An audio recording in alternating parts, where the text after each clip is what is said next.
Régimen penitenciario es la modalidad o las características propias que el centro penitenciario ejecuta conforme a su realidad. Su meta, al igual que el sistema penitenciario, es la reinserción social. Según la historia penitenciaria, a través del tiempo se han generado diversos sistemas que han ido evolucionando y determinando la organización para que el Estado ejecute las sanciones penales que abarcan privación o restricción de la libertad individual. Estos sistemas y regímenes vienen extendiéndose históricamente de acuerdo con una clasificación de 4 periodos.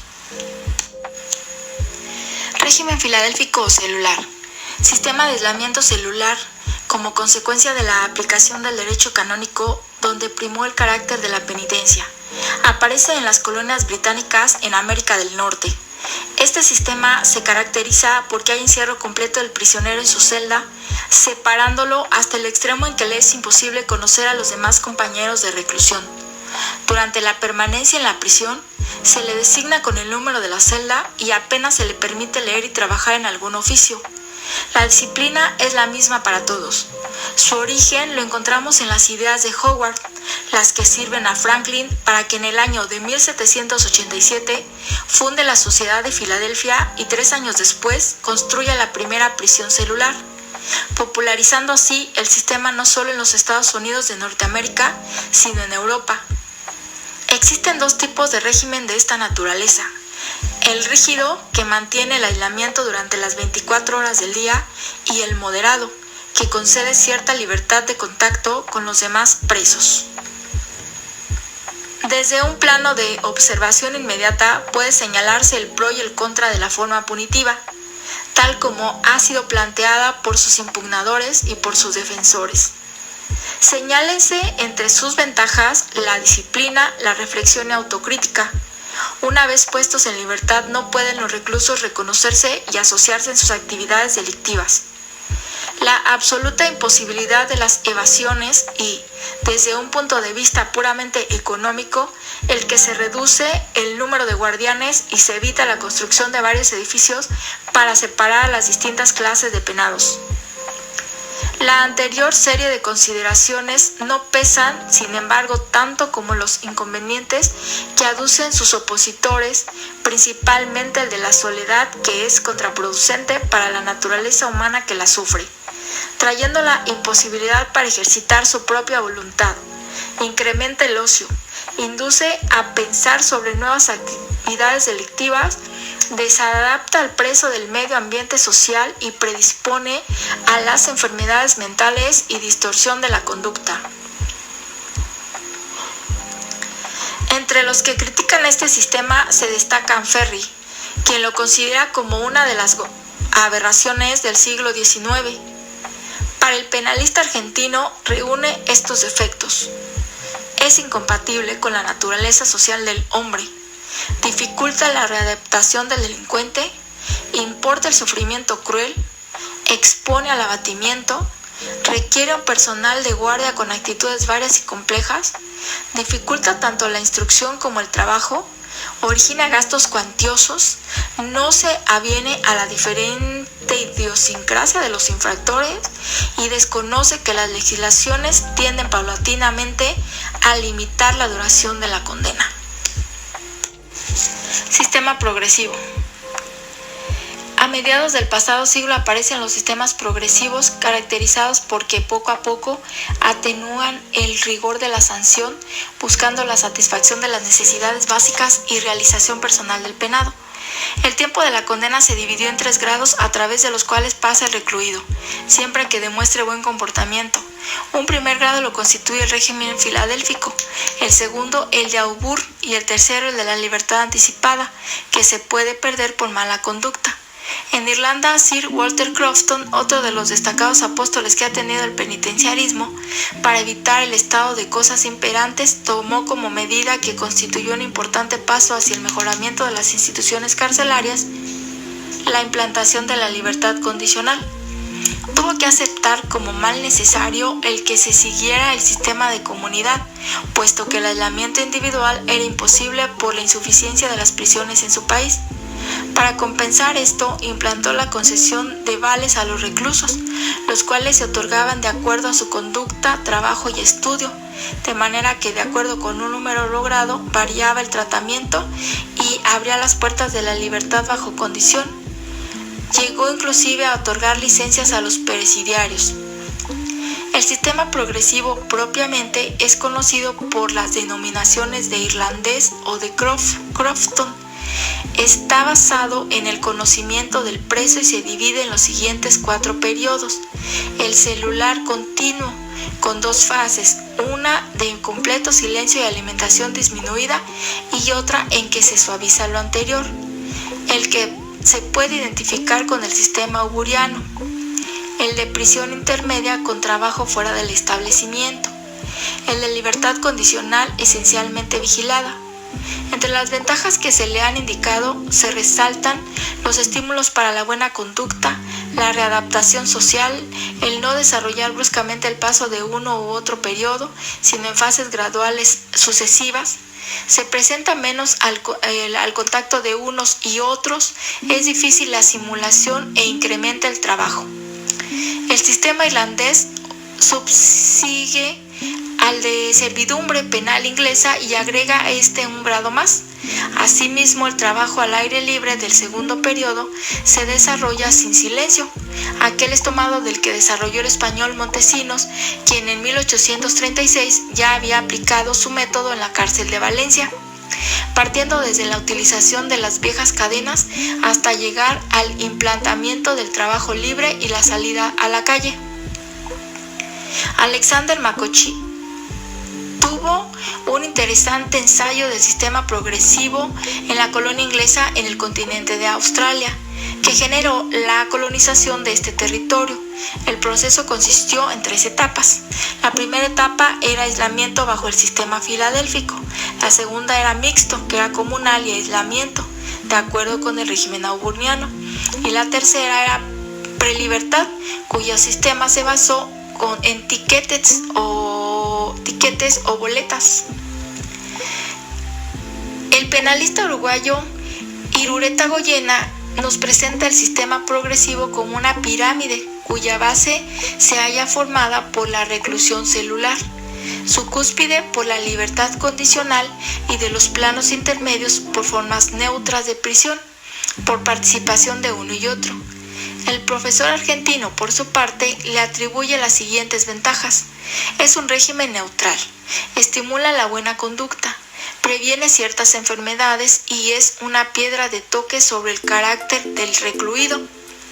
Señala entre las objeciones que se le han hecho las siguientes: facilita la simulación para el logro de la libertad condicional, alimenta la codicia del Estado para explotar el trabajo de los penados, fomenta la comunicación de proyectos y empresas criminales y menoscaba la intimidación de la pena.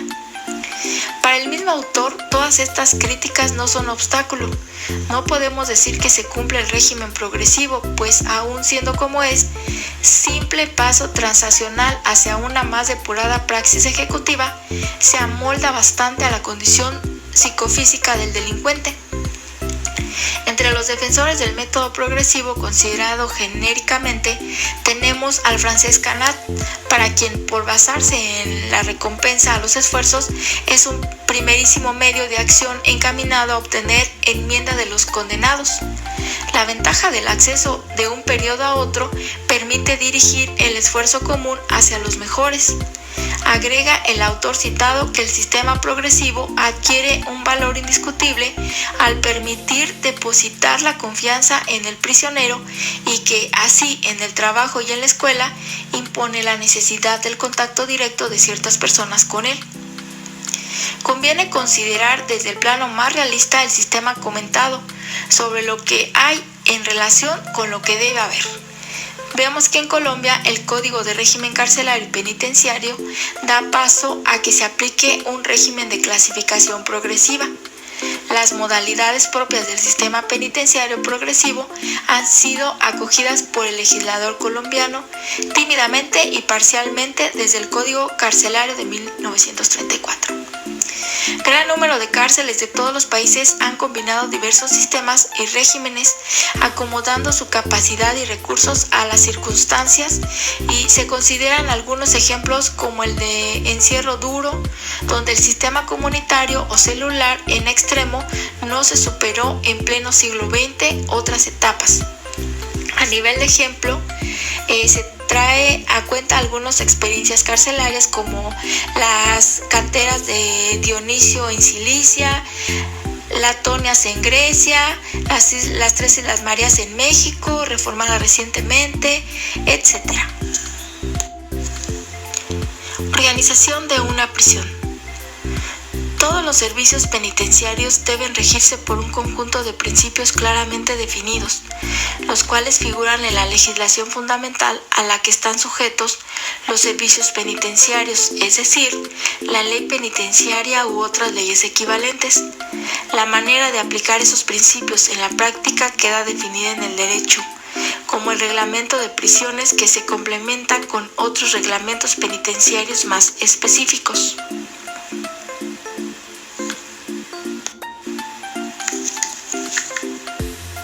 Las bases establecidas para la organización, administración y funcionamiento de los centros de readaptación del Estado, estatal y municipales garantizarán el respeto absoluto de los derechos humanos y la dignidad personal de los internos, procurando integrar su personalidad y facilitar la reincorporación a la vida socialmente productiva.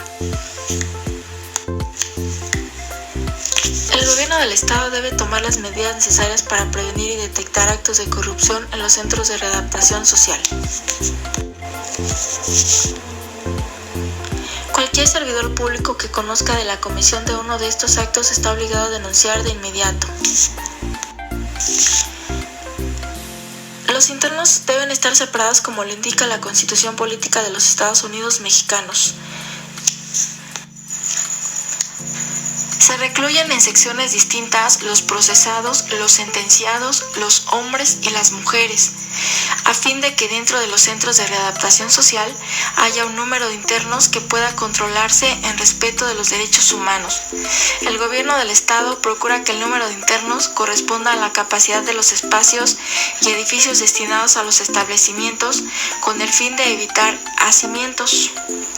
En la medida de sus posibilidades financieras, el gobierno del Estado procura que los centros de readaptación social cuenten con los medios materiales y el personal suficientes para asegurar que funcionen en estricto apego a un reglamento. El régimen readaptativo que se aplica al interno tiene carácter progresivo, técnico e individualizado, conforme lo establece la Ley de Ejecución de Sanciones Privativas de la Libertad para el Estado, y se fundará en los estudios de personalidad que haya practicado el Consejo Técnico Interdisciplinario del Centro. El tratamiento progresivo, técnico, individualizado inicia desde el momento en que el interno ingresa al centro. Los resultados de los estudios se comunican oportunamente a la autoridad jurisdiccional en el caso que lo solicite o a la autoridad penitenciaria correspondiente. El periodo de observación y clasificación se lleva a cabo en una sección especial por el tiempo necesario. El interno es ubicado en la instancia que le corresponde después de su clasificación. Cuando hay casos de internos calificados como de extrema peligrosidad o difícil readaptación, de acuerdo con la apreciación objetiva basada en estudios de personalidad y conducta, se les recluye en el área de máxima seguridad, en donde están sujetos a las medidas estrictamente necesarias para evitar que menoscaben la seguridad del centro o de las personas. El interno participa en las actividades laborales con fines de tratamiento. El trabajo como tratamiento se prestará en las condiciones que establece la Constitución General de la República, la ley reglamentaria de la materia y la Ley de Ejecución de Sanciones Privativas de la Libertad para el Estado. El trabajo del interno se rige por el estudio de personalidad y por la clasificación que le corresponda, tomando en cuenta sus aptitudes, conocimientos, intereses y habilidades, así como la respuesta al tratamiento asignado. remuneración que reciba el interno por su trabajo se rige por lo dispuesto en la Ley de Ejecución de Sanciones Privativas de la Libertad para el Estado. La dirección del centro permite que un interno pueda poseer una cantidad de dinero que no exceda el equivalente de 10 salarios mínimos vigentes en el Estado. En los centros de readaptación social está prohibido que el interno labore en actividades de mantenimiento en áreas restringidas y en oficinas administrativas y no puede realizar actividades de vigilancia ni cualquier otra actividad que le otorgue autoridad sobre otros internos. Queda también prohibido que un interno contrate a otro interno para cualquier actividad. La educación es un elemento fundamental para el tratamiento de readaptación social. Todo interno participará en los programas educativos que se impartan en el centro. La educación que se imparte al interno tiene carácter académico, cívico, higiénico, artístico, físico y ético y está orientada por las técnicas de la pedagogía correctiva de conformidad con los programas relativos de la Secretaría de Educación Pública. La instrucción primaria es obligatoria para todo interno que no la hubiese cursado. La enseñanza media superior y superior en todos sus grados se facilita a todos los internos que lo deseen. A tal efecto, se les dan facilidades para que puedan cumplir con los programas de enseñanza abierta que ofrecen las instituciones educativas. Cuando hay indígenas internos, se comunica esta circunstancia a los responsables de la educación indigenista en el Estado a fin de que se les provea de educación bilingüe. En aquellos casos en que el interno no habla español, se le procura que lo asista siempre que lo requiera un traductor de su elección. El director del centro cuidará que el traductor esté presente aunque el interno no lo necesite, cuando así lo indique la necesidad de salvaguardar los derechos humanos y se encargue de nombrarlo cuando el interno no haya elegido alguno. Los internos pueden ver y escuchar los programas de educación que se difunden en los medios masivos de comunicación.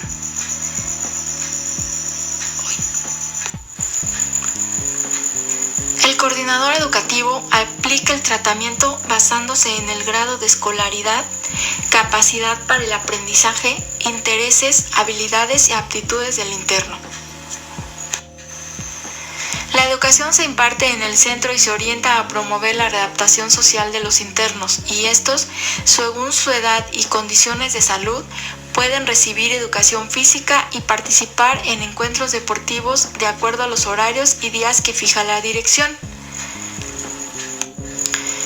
Los internos tienen prohibido poseer libros, revistas o cualquier material pornográfico, naipes, dados, lotería y otros juegos de azar.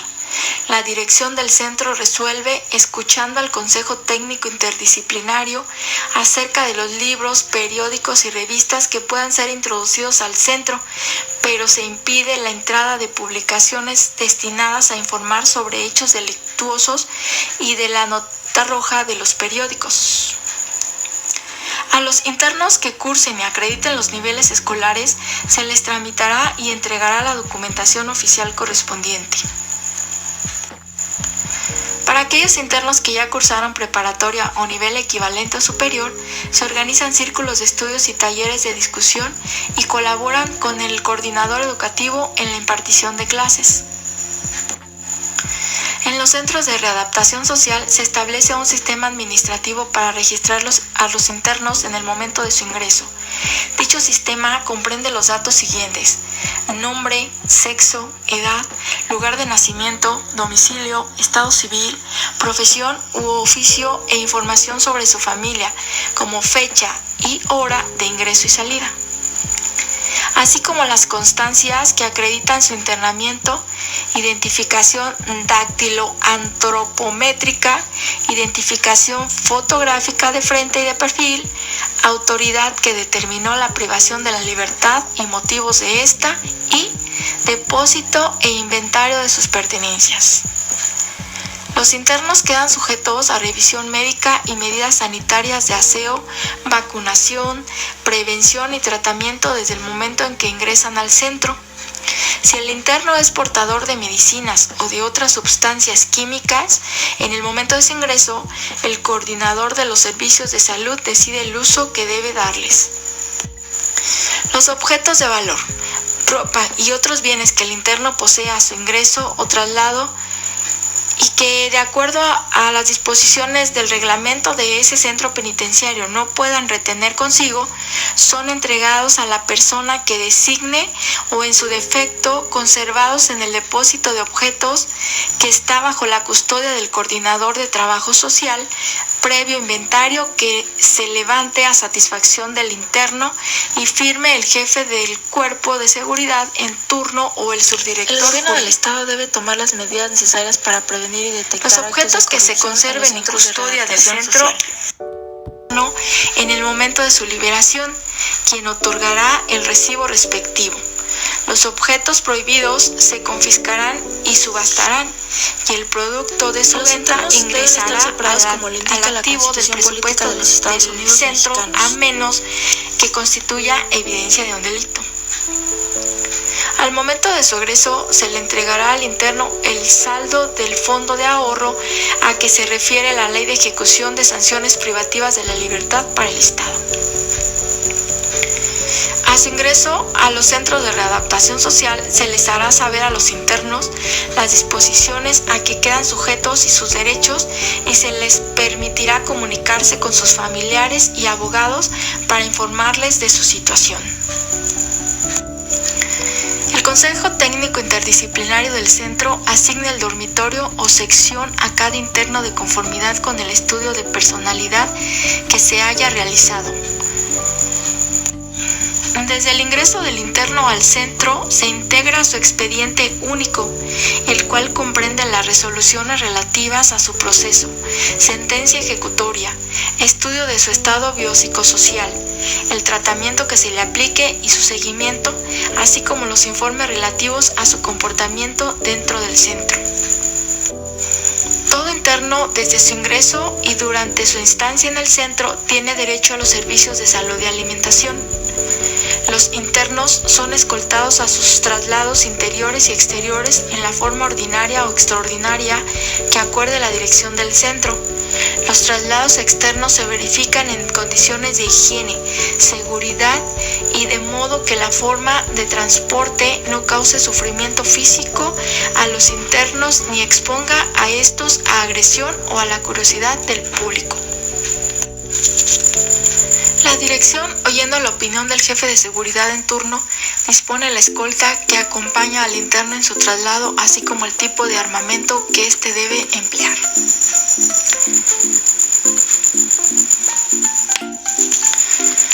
Para el traslado externo de los internos por motivos de seguridad de una solicitud de enfermedad u otros análogos importantes, es necesario recabar la autorización de la Dirección de Prevención y Readaptación Social del Estado.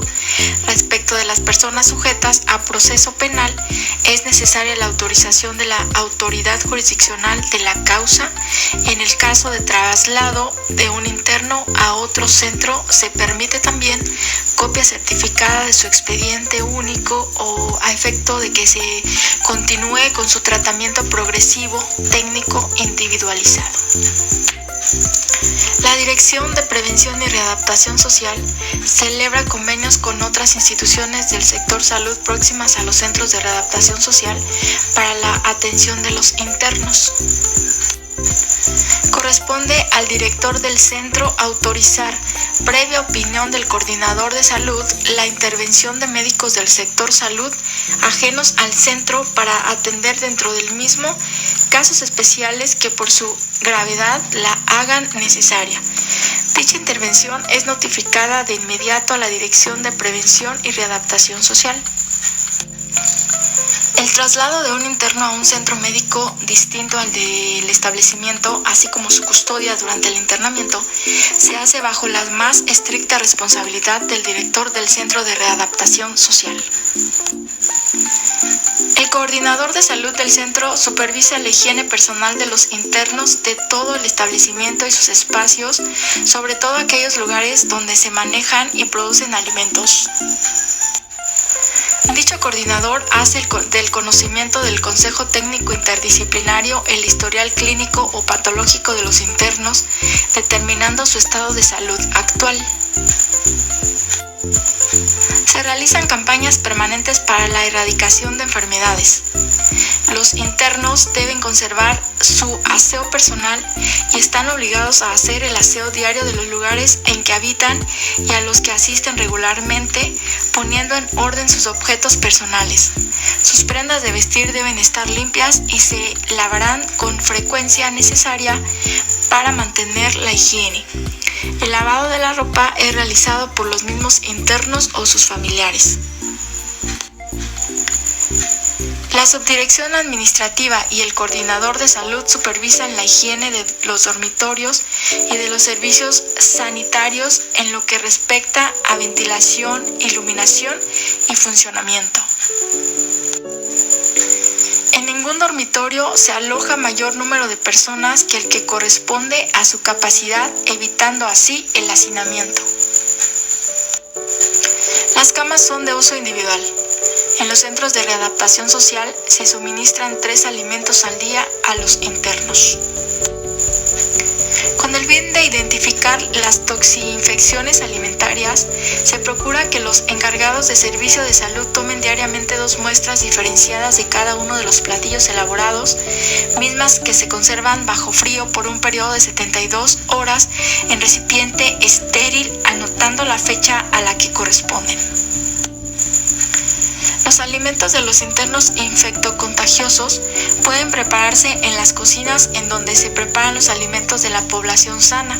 Sin embargo, los utensilios que se utilizan para comer esos alimentos se manejan, se lavan y se guardan por separado.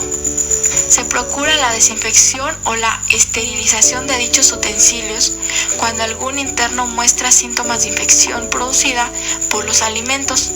Se hacen analizar las muestras para facilitar la detección del mal de que se trate. En los centros de readaptación social solo pueden autorizarse los siguientes tipos de visitas: familiar y de amistad, íntima, por los locutorios especiales, quedando en ellas comprendidas las de autoridades, representantes de la Comisión Nacional de Derechos Humanos, representantes del órgano estatal encargado de la protección de los derechos humanos, miembros del Consejo Ciudadano de Vigilancia y representantes de otras organizaciones de la sociedad. No se autoriza ninguna visita una vez que los internos pasen a los dormitorios. Es facultad del director del centro autorizar la visita familiar e íntima, escuchando previamente la opinión del subdirector técnico. Dicha visita queda bajo el control de la Coordinación de Trabajo Social y de la Jefatura de Seguridad, cuyo personal se encargará de llevar los registros de entrada y salida de las visitas. Se concede una visita semanal con los internos a los familiares de estos y a las personas cuya influencia resulte positiva desde el punto de vista del tratamiento determinado por el Consejo Técnico Interdisciplinario. Los internos tienen derecho a ser visitados por sus defensores, los representantes de la Comisión Nacional de Derechos Humanos, los representantes del órgano estatal encargado de la protección de los derechos humanos, los miembros del Consejo Ciudadano de Vigilancia y las autoridades en ejercicio de sus funciones, sujetándose a las disposiciones de seguridad establecidas en el centro. Quien desee visitar a un interno deberá acreditar previamente su calidad y, en caso de no hacerlo, se impide su visita. En el caso de los defensores, la visita se realiza únicamente por los locutorios.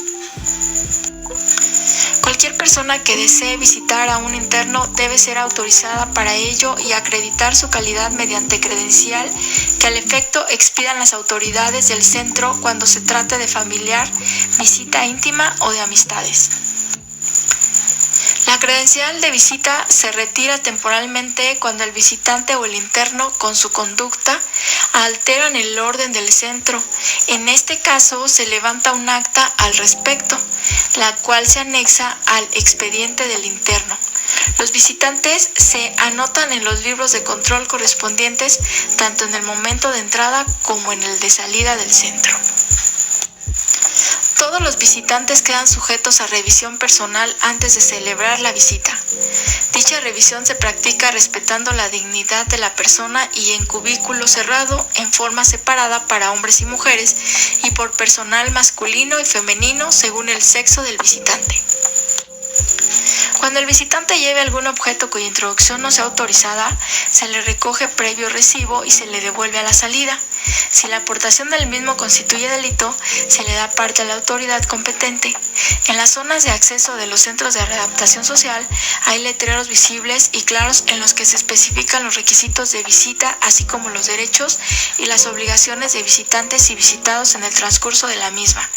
También se señala en tales letreros cuáles son las consecuencias de incumplimiento de obligaciones y a qué superior pueden acudir quienes consideren que no se respetan sus derechos. La custodia del área de mujeres queda exclusivamente a cargo del personal femenino. No pueden entrar en este sector celadores del sexo masculino, salvo causa de fuerza mayor y bajo la estricta responsabilidad de quien dispone el ingreso. Los restantes miembros del personal masculino solo tienen acceso a esta área en compañía de un miembro del personal femenino y en cumplimiento de sus funciones. Los internos tienen derecho a ser recibidos en audiencia por el director del centro y por otros funcionarios del mismo en el salón de audiencias a fin de exponer quejas, solicitar orientaciones, presentar peticiones, pedir la revisión del tratamiento que se les esté practicando, entre otras cuestiones, siempre que se haga en forma respetuosa y pacífica. La solicitud de audiencia se formula por escrito o verbalmente a la Coordinación de Trabajo Social para su correspondiente canalización. Los directivos del centro fijan los días y horas en que deben celebrarse las audiencias. La dirección del centro, oyendo las opiniones sugeridas de los internos, puede autorizar que estos nombren un representante el cual es portador de las necesidades, inquietudes y problemas de sus compañeros. Cuando un funcionario del exterior, en ejercicio de sus funciones, realice visitas a los internos para conocer el estado que guardan dentro del centro, estos pueden hablar libremente con él sin ser escuchados por los miembros del personal del establecimiento.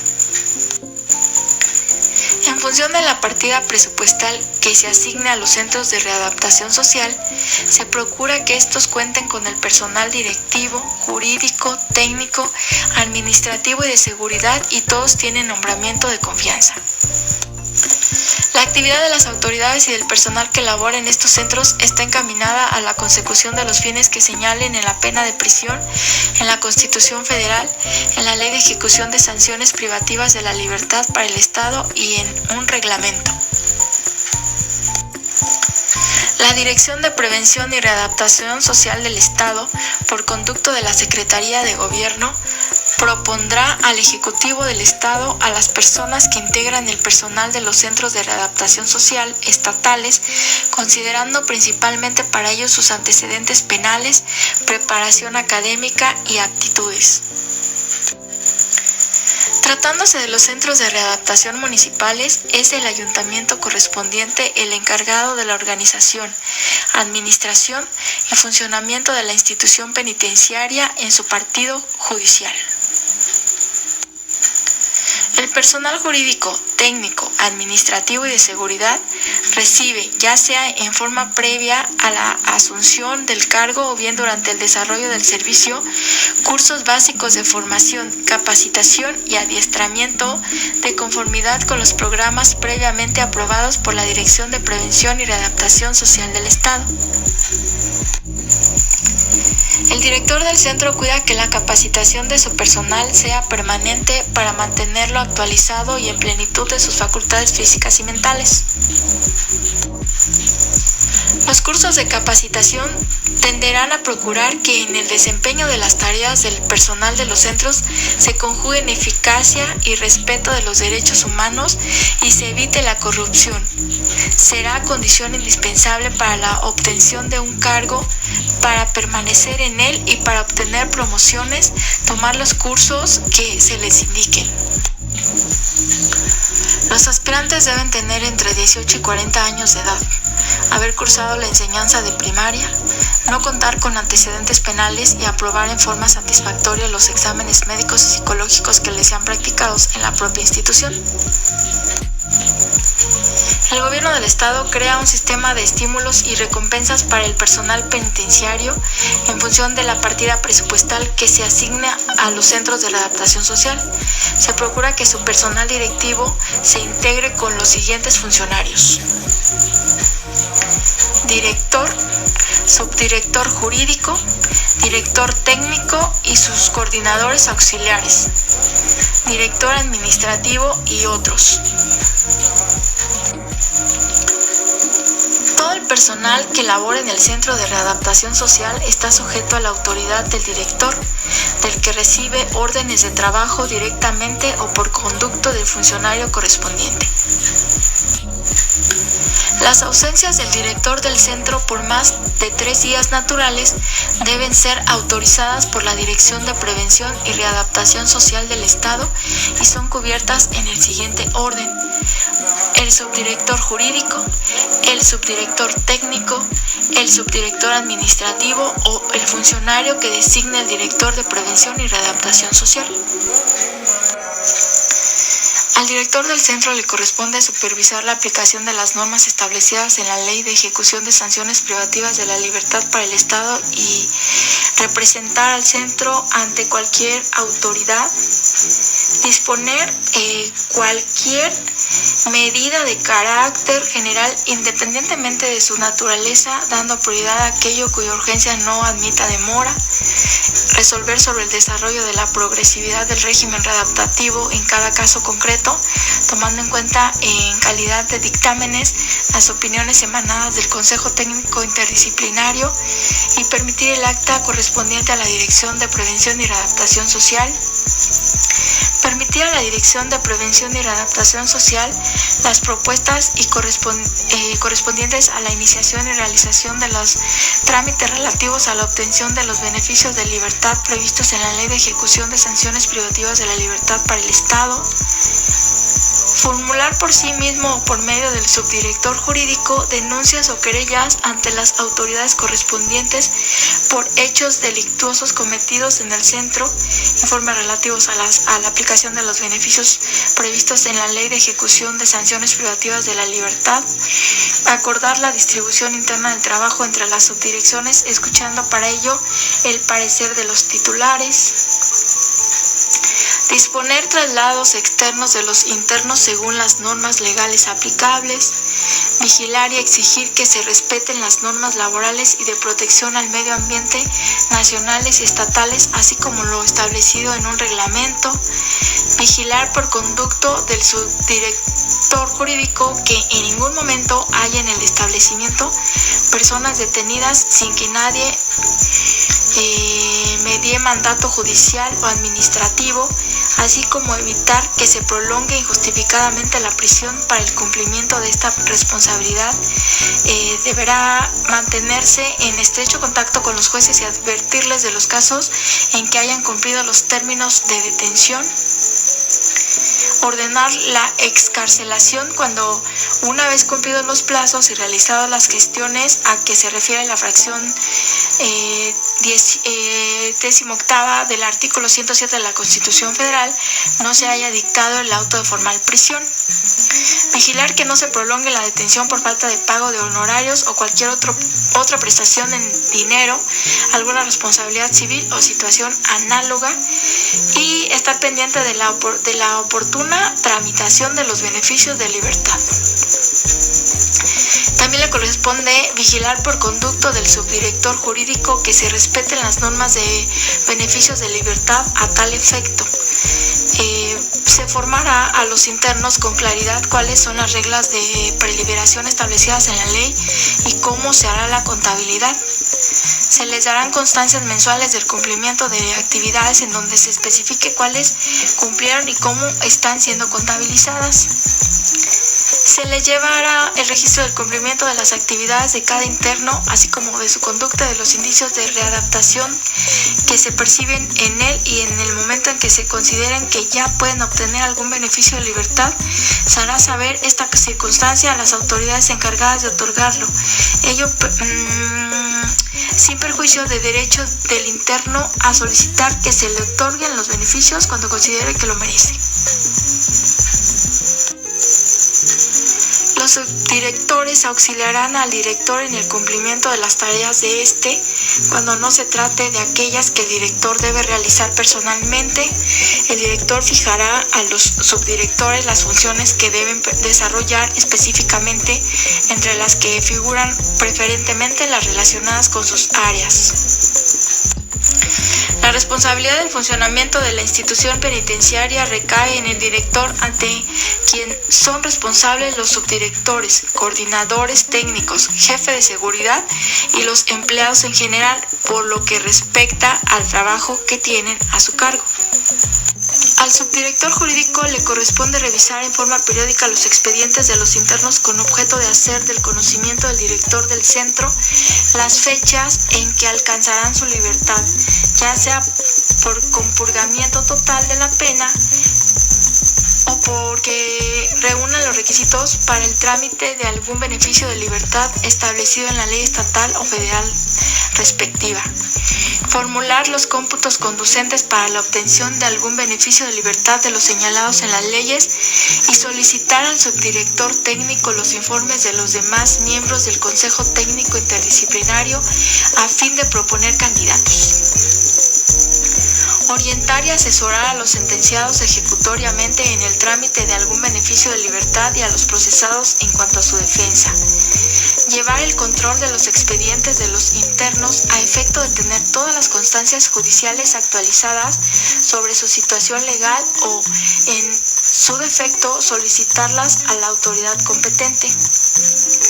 Llevar los cárdex de control de internos, los libros de altas de expedientes en los que se establezcan pormenorizadamente todos los datos que afecten la situación jurídica de los internos y los registros de los traslados y los libros de movimientos de la población. Elaborar los informes diarios especiales que deben rendirse a la Dirección de Prevención y Readaptación Social y a otras autoridades, así como los demás informes de carácter jurídico que requieren las autoridades federales o estatales. Documentar los ingresos de los internos en el expediente inicial, asignándole a dicho expediente un número único para todos los efectos legales pertinentes. Pasar a firmar con el director del centro tanto las órdenes del traslado de internos al exterior para cualquier efecto como las notificaciones que sobre dichos traslados y los correspondientes reingresos deban hacerse a las autoridades correspondientes. Comunicar a las subdirecciones los ingresos y salidas de la población penitenciaria. Llevar el archivo general del centro. Informar al sentenciado cuál es el fin de la pena, en qué consisten las actividades de readaptación, cómo se contabiliza la práctica de estas para la obtención de beneficios de libertad, así como cuál es el momento justo en que están aptos para recibir tales beneficios y realizar las demás tareas correspondientes a su función que les sean encomendadas por autoridades superiores.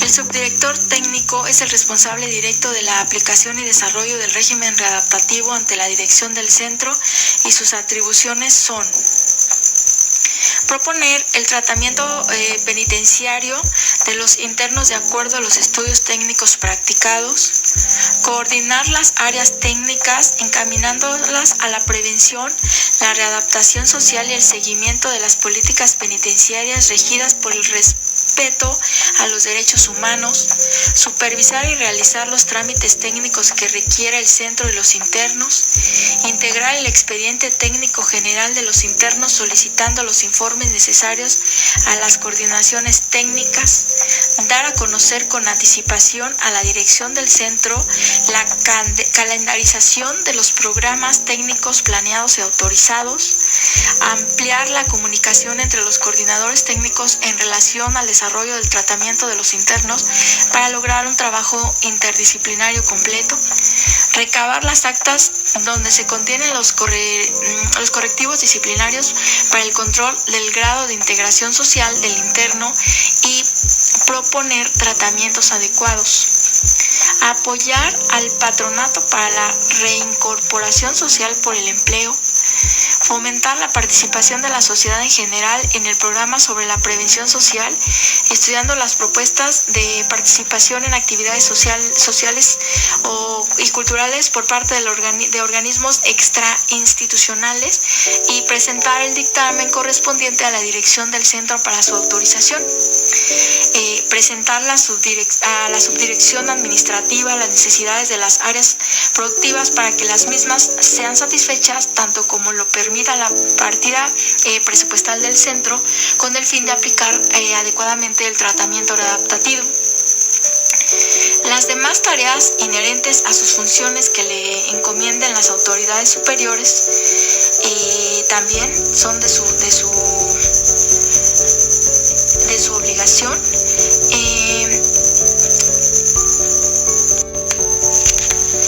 En función de la partida presupuestal que se asigne a los centros de readaptación social, se procurará que el subdirector técnico se auxilie de los siguientes coordinadores: coordinador de trabajo social, coordinador de psicología, coordinador educativo, coordinador laboral, coordinador de salud y criminológico.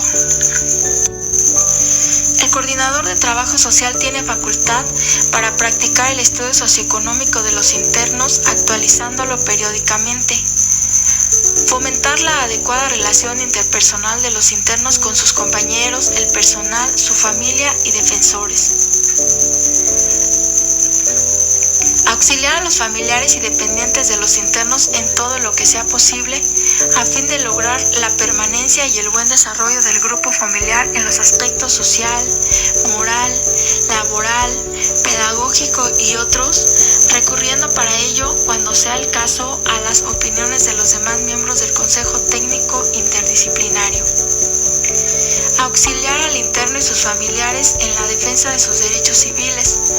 Organizar e impulsar previa propuesta presentada al subdirector técnico y con la autorización del director del centro las actividades del tipo deportivo, culturales, recreativas que tiendan a la readaptación del interno, solicitando para este fin la colaboración de los sectores público, privado y social. Controlar, en cuanto no concierna al cuerpo de seguridad del centro, la visita familiar e íntima de los internos, recabando la documentación necesaria para este propósito y llevando los archivos y registros pertinentes. Preparar y apoyar la reincorporación social de los internos cuando a estos les sean concedidos algunos de los beneficios de libertad previstos en la ley estatal o federal respectiva, especialmente desde los puntos de vista familiar y laboral, para lo cual se establecerán relaciones de colaboración con el patronato para la reincorporación social por el empleo que se encuentre funcionando en la ciudad. Informar al subdirector técnico de aquellas circunstancias que hagan desaconsejable la visita de alguna persona por tener efectos negativos en la adaptación del interno. Proporcionar el tratamiento correspondiente a cada interno de conformidad con la opinión del Consejo Técnico Interdisciplinario y realizar las demás tareas inherentes a sus funciones que le encomienden autoridades superiores. El coordinador de psicología tiene facultad para practicar los estudios psicológicos de los internos, actualizándolos periódicamente.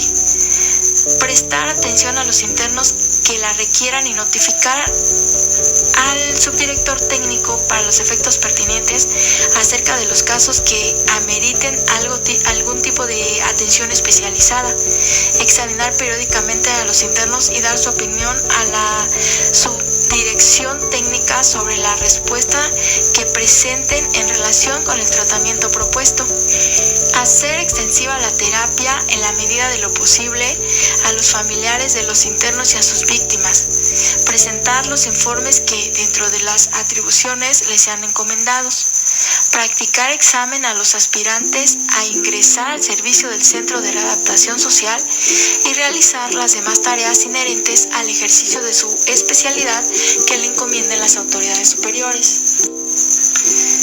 El coordinador educativo tiene la facultad para practicar estudios pedagógicos a los internos, actualizándolos periódicamente, coordinarse con las autoridades educativas de la localidad, así como con el Centro de Educación Básica para Adultos, con el fin de proporcionar instrucción primaria y secundaria a los internos y al personal del centro que la requiera. Comprobar que la documentación que acredite los estudios de los internos no mencione el lugar en que se realizaron ni la situación jurídica del acreditado. Manejar la biblioteca del centro, organizando el fichero respectivo, la selección de la lectura y del servicio de préstamo de libros y revistas, organizar actividades de educación cívica dentro de las cuales quedan incluidos actos colectivos de homenaje o conmemoración autorizados por la dirección del centro, coadyuvar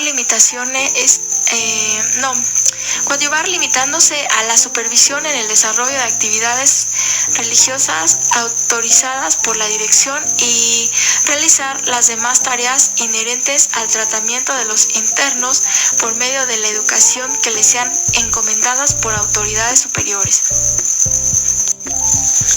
El coordinador laboral tiene facultad para integrar los expedientes laborales de los internos, evaluar la capacitación para el trabajo que vayan adquiriendo los internos, presentar a la subdirección técnica la calendarización de actividades laborales de los internos, fomentar el trabajo de los internos llevando a cabo las actividades que faciliten su reintegración a la vida productiva en el exterior, informándole de las actividades laborales que les serán tomadas en cuenta para fines del cómputo de beneficios de libertad.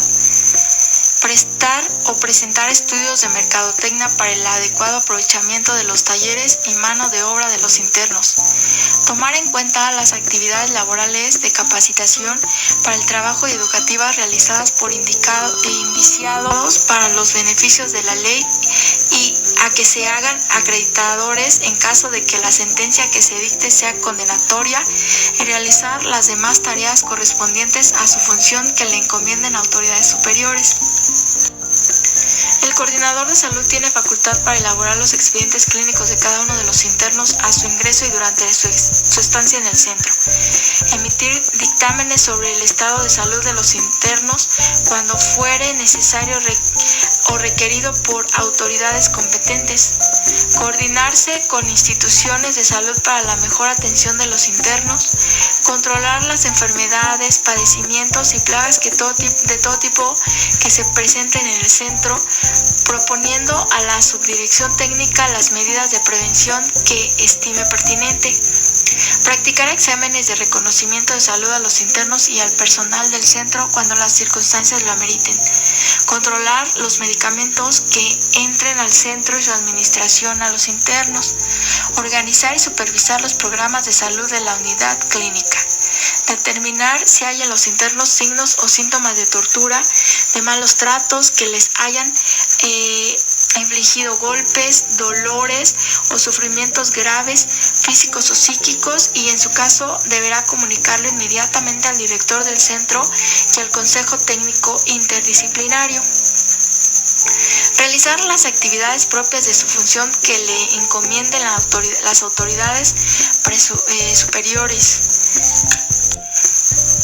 El coordinador criminológico tiene facultad para integrar los expedientes clínico-criminológicos de los internos y mantenerlos actualizados, emitir dictámenes del estado criminológico de los internos cuando fuere necesario o requerido por las autoridades competentes, llevar el control dactiloscópico y fotográfico de los internos, controlar el archivo de identificación de los internos, presentar ante la subdirección técnica programas de prevención de la delincuencia y, previa autorización del director del centro, coordinarse con organismos extrainstitucionales en la ejecución de los mismos, realizar la evaluación y clasificación de los estudios de peligrosidad y tipo de delito, realizar terapias de reintegración a la sociedad y preliberación y realizar las demás tareas inherentes a su función que le encomienden autoridades superiores.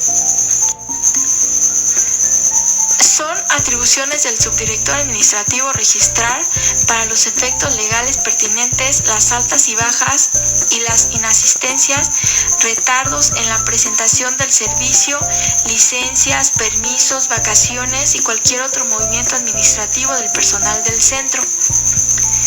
Llevar pormenorizadamente la contabilidad de las actividades del centro, elaborando y presentando a la dirección del mismo los informes, balances y estados que ésta requiera.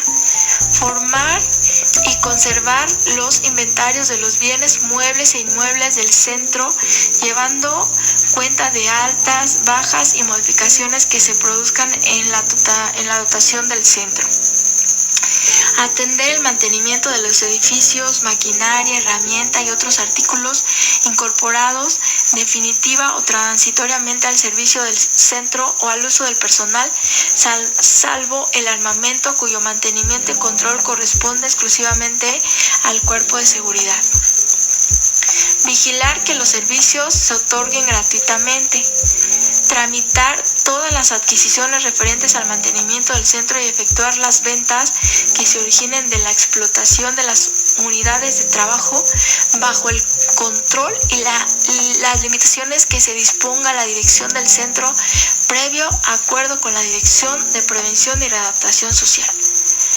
Controlar las actividades laborales de los internos con apoyo del subdirector técnico, sin perjuicio de la participación que deban tener otros coordinadores del Consejo Técnico Interdisciplinario cuando dichas áreas tengan relación directa con aquellas. Realizar el pago de salarios a los internos en forma directa y sin mediación de otros internos, haciendo la distribución que se refiere a la Ley de Ejecución de Sanciones Privativas de la Libertad para el Estado. Efectuar el trámite de pago de salarios y otros emolumentos a los miembros del personal. Manejar en forma general las áreas productivas del centro, aplicando las utilidades obtenidas en la forma que señale la dirección y conservando toda la documentación probatoria de dicha aplicación. El Consejo Técnico Interdisciplinario del Centro funcionará como órgano de consulta accesoria y auxilio del director en aquellos asuntos que le corresponda conocer. El Consejo Técnico Interdisciplinario se integrará de la siguiente forma: el director del centro, quien lo presidirá; el subdirector jurídico, quien fungirá como secretario del Consejo; el subdirector técnico y sus coordinadores auxiliares; el subdirector administrativo; el jefe de seguridad; un representante de la Dirección de Prevención y Readaptación Social del Estado; un representante de la Comisión Nacional de Derechos Humanos; un representante del órgano estatal encargado de la protección de los derechos humanos; un representante del Consejo Ciudadano de Vigilancia y un especialista en alguna rama del conocimiento. Los miembros del Comité Técnico Interdisciplinario harán las aportaciones que correspondan a sus áreas de responsabilidad. El Consejo Técnico Interdisciplinario celebra sesiones ordinarias por lo menos una vez a la semana y extraordinarias cada vez que sean convocadas por la dirección. El mantenimiento de la seguridad y el orden en los centros de readaptación social corresponde al cuerpo de seguridad, quien estará bajo el mando de un jefe de seguridad en turno.